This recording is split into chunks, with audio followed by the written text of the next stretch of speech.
بنت رجل أعمال كبير وعندها براند ملابس خاص باسمها. اتجوزت كريم محمود عبد العزيز وهم صغيرين جدا، ووالده ما كانش موافق على الجواز ده. 18 معلومة هتعرفها النهاردة عن آن الرفاعي زوجة كريم محمود عبد العزيز. الشهور اللي فاتت الناس كانت بتتكلم على السوشيال ميديا عن خبر انفصال كريم محمود عبد العزيز عن زوجته آن الرفاعي. شهور والناس بتتكلم وكلام كتير بيحصل من ورا الكواليس عن علاقته بفنانة أخرى شهيرة. لكن من كام يوم فاجئنا كريم محمود عبد العزيز بصورة نشرها مع زوجته آن الرفاعي وكتب I love you، وده خلى الناس تعرف خلاص إنهم اتصالحوا وان ما بقاش في اي انفصال او مشاكل. ده غير انه خلى اسمها يبقى ترند والناس كلها بتسال مين دي اللي اتجوزها كريم محمود عبد العزيز وخباها عن الاعلام طول السنين اللي فاتت. قصه جواز كريم بقى غريبه شويه، لانه من وهو طفل صغير وهو شايف الجواز بشكل مختلف، كان بيعتبره مسؤوليه اسريه قبل ما يشوفه ارتباط عاطفي. ظهر في رمضان في بودكاست بيج تايم مع الاعلامي عمرو اديب وقال من وانا في ابتدائي بقول لابويا ان انا عايزه اتجوز بدري، مش بس عشان الحب لكن كمان عشان اكون قريب من ولادي، لاني جربت الفرق ده مع والدي ولاحظت قد ايه هو مهم. وكريم وهو في الجامعه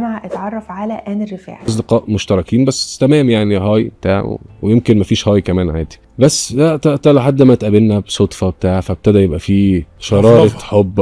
لما وصل سن 19 سنه راح لوالده الفنان محمود عبد العزيز وقال له انه عايز يتجوز. رد فعل محمود عبد العزيز بقى صدم. الرد كان عباره عن هزار وقال له امشي يا ابني خش جوه. آن اللي اتعرف عليها في الجامعه ما كانتش من جوه الوسط الفني، بنت عيله شغاله في البيزنس ورياده الاعمال، شخصيه هاديه ومستقله، وده اللي جذب كريم ليها من اول لحظه. والعلاقه ما بينهم بدات وكبرت من وهم صغيرين في هدوء وبعيد عن الاعلام، وتحولت لقصه حب كبيره ناضجه مليانه خصوصيه وصدق. وفي سنه 2011 كريم قرر يحسم الموضوع، وقتها كان عنده 25 سنه لما قرر يتقدم رسمي لآن. اتجوزت وانت عندك 25 سنه صح؟ 24 25 سنه. ايه اللي خلاك تتجوز بدري؟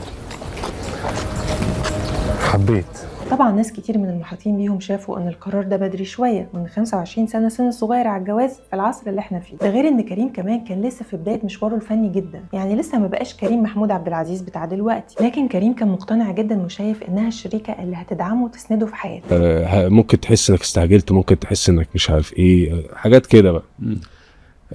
ممكن يأثر على شغلك، ممكن يأثر على يعني ان انت تبقى تنزل. زي ما قلت لكم ان والده في الاول كان عنده شويه تحفظ، وهو ما كانش اعتراض على آن نفسها، لكنه كان شايف ان بدري شويه على الجواز وان سن كريم صغير. كمان كان خايف على مستقبل كريم الفني، وقال له بالنص كده استنى شويه الدنيا لسه في اولها. لكن كريم اصر وقال دي البنت اللي هتسندني في حياتي. وفعلا الجواز تم في فندق كبير في القاهره، وحضروا عدد كبير من نجوم الفن والمجتمع، وكل ده حصل من غير ضجه اعلاميه. ومن اول يوم اتفقوا ان حياتهم العائليه تكون خاصه وبعيده عن الكاميرات والاضواء. فعلا آن فضلت بعيدة عن اللقاءات والبرامج، وكريم بدأ يركز أكتر في مشواره الفني. آن اللي كان ليها دور كبير جدا في حياته، مش بس كزوجة ولكن كدعم نفسي ومعنوي، خصوصا سنة 2016 وقت وفاة الفنان الكبير محمود عبد العزيز. وقتها قال آن مش بس مراتي، دي صديقتي وسند، وجودها فرق معايا في كل لحظة صعبة. ومن يومها وهم عايشين حياتهم في هدوء وبعيد عن الإعلام. آن بقى تبقى بنت رجل الأعمال مجدي الرفاعي، وملهاش أي علاقة بالفن زي ما قلت لك. كندا 9، خديجة 6،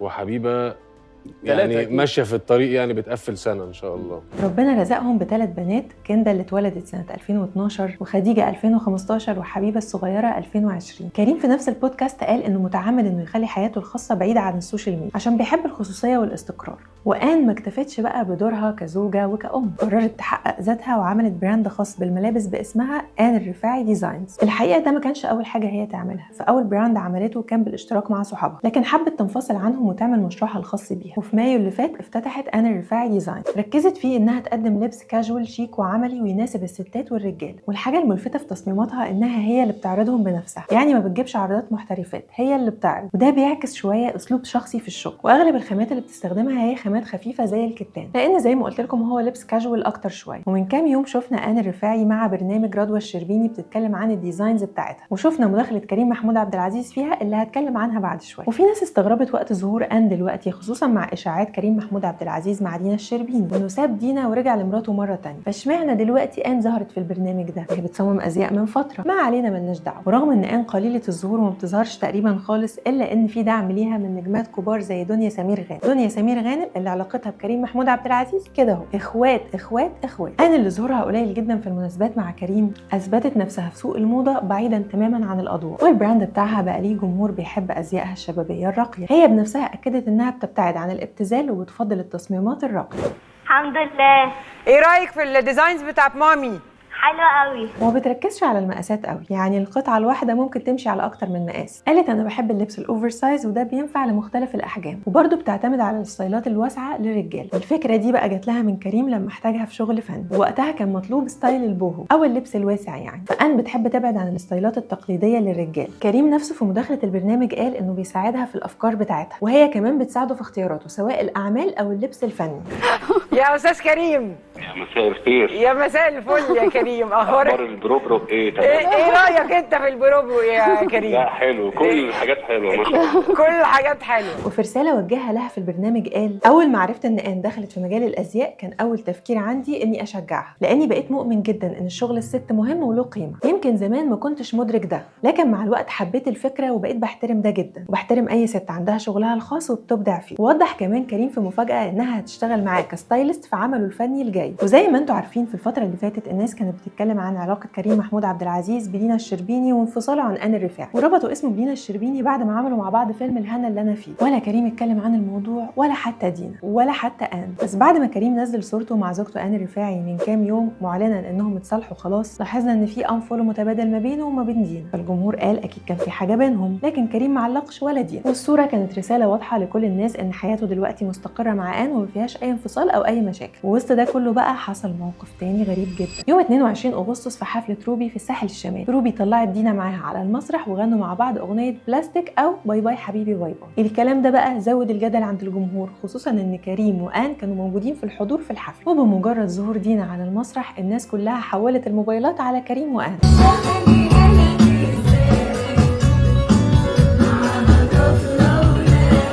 شافوا ان آن وكريم بان عليهم الضيق، وفي اللي شايفين ان دينا قصدت تغيظه. والحفله كان فيها نجوم تانيين زي محمد امام ومحمد ثروت، وفي ناس كده لاحظوا ان بمجرد طلوع دينا الشربيني على المسرح محمد امام ومحمد ثروت لفوا حوالين كريم وآن علشان يمنعوا عنهم الحرج، كانوا بيحاولوا يرقصوا معاهم. واللقطه اللي حصلت دي انتشرت على نطاق واسع جدا وخلت الناس تتساءل هل فعلا في ازمه، وهل فعلا دينا بتغيظهم، ولا كل اللي بيحصل ده مجرد اشاعات وملهاش اي اساس من الصحه. بصراحه انا لما دورت ورا الموضوع ده لقيت ان دينا ظهرت مع روبي في حفله من كام سنه وغنت نفس الاغنيه وبنفس الحماس.